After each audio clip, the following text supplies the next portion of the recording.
नमस्कार दोस्तों, NCB education hub YouTube channel में आप सभी मित्रों का हार्दिक अभिनंदन है।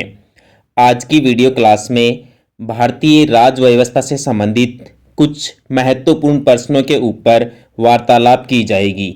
आइए दोस्तों, क्लास प्रारंभ करते हैं। देखिए, भारत की संघीय व्यवस्थापिका को किस नाम से जाना जाता है?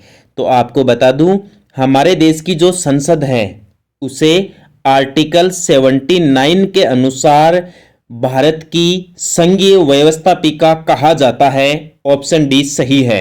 अगला क्वेश्चन देखें, भारतीय संसद के कितने सदन हैं? यहां आपसे सवाल केवल और केवल सदनों के बारे में पूछा जा रहा है। तो भारतीय संसद के 2 सदन हैं, एक तो लोकसभा और दूसरा राज्यसभा। जो लोकसभा है उसे आम सदन कहा जाता है और अस्थायी सदन कहा जाता है और जन प्रतिनिधि सदन कहा जाता है, जबकि जो राज्यसभा होता है वह स्थायी सदन होता है। अगला क्वेश्चन, संसद के किस सदन को प्रतिनिधि सभा भी कहा जाता है? भारतीय संसद के लोकसभा सदन को ही प्रतिनिधि सभा कहा जाता है। यहां जनता के द्वारा चुने हुए प्रतिनिधि सदस्य के रूप में भाग लेते हैं, इसलिए लोकसभा को जन प्रतिनिधि सभा या जन प्रतिनिधि सदन के रूप में जाना जाता है। ऑप्शन ए सही जवाब। अगला क्वेश्चन, संसद का लोकप्रिय सदन कौन सा है भाई?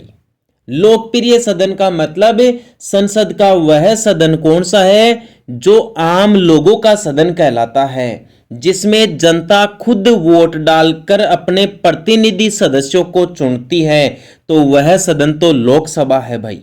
तो इसमें भी लोकप्रिय सदन के रूप में ऑप्शन ए सही जवाब होगा।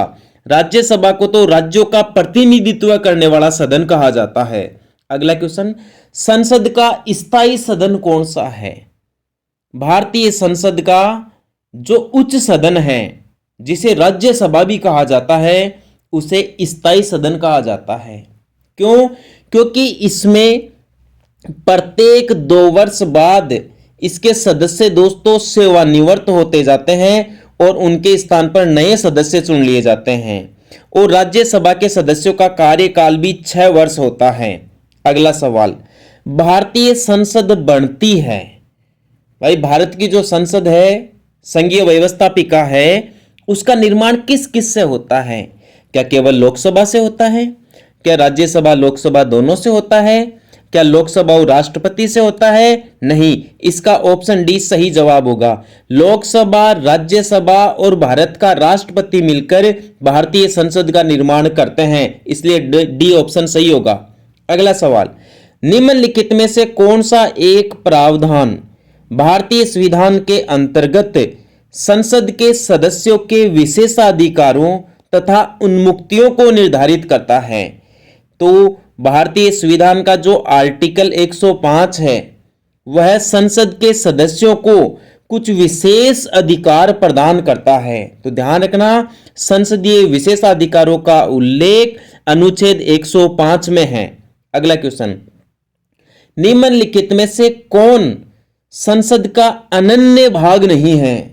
अनन्य का मतलब है कि ऐसा कौन सा है निम्नलिखित वस्तुनिष्ठ ऑप्शन के अंदर जो संसद का भाग नहीं है, संसद का अंग नहीं है।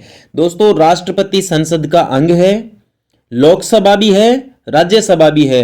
यहां उपराष्ट्रपति को संसद का अनन्य भाग नहीं माना गया है, तो बी ऑप्शन सही होगा। अगला क्वेश्चन देखें, भारत के संविधान में कहा गया है कि भारत की संसद के 3 अंग होते हैं भाई। इनमें से एक अंग का नाम है लोकसभा, दूसरे अंग का नाम है राज्यसभा और तीसरे अंग का नाम है राष्ट्रपति। इस प्रकार भारतीय संसद का निर्माण 3 अंगों से होता है, लोकसभा, राज्यसभा और हमारे देश के राष्ट्रपति से मिलकर। अगला सवाल, भारतीय संसद के कितने अंग हैं? बहुत गजब का सवाल है ये, प्रतियोगी परीक्षाओं में कई बार यह सवाल पूछ लिया गया है। तो भारतीय संसद के 3 अंग है भाई, एक लोकसभा, एक राज्यसभा और तीसरा राष्ट्रपति। यदि आपसे सदन पूछ लिए जाए कि भारतीय संसद के सदन कितने होते हैं, तो सदन केवल दो ही होते हैं, एक लोकसभा और दूसरा राज्यसभा।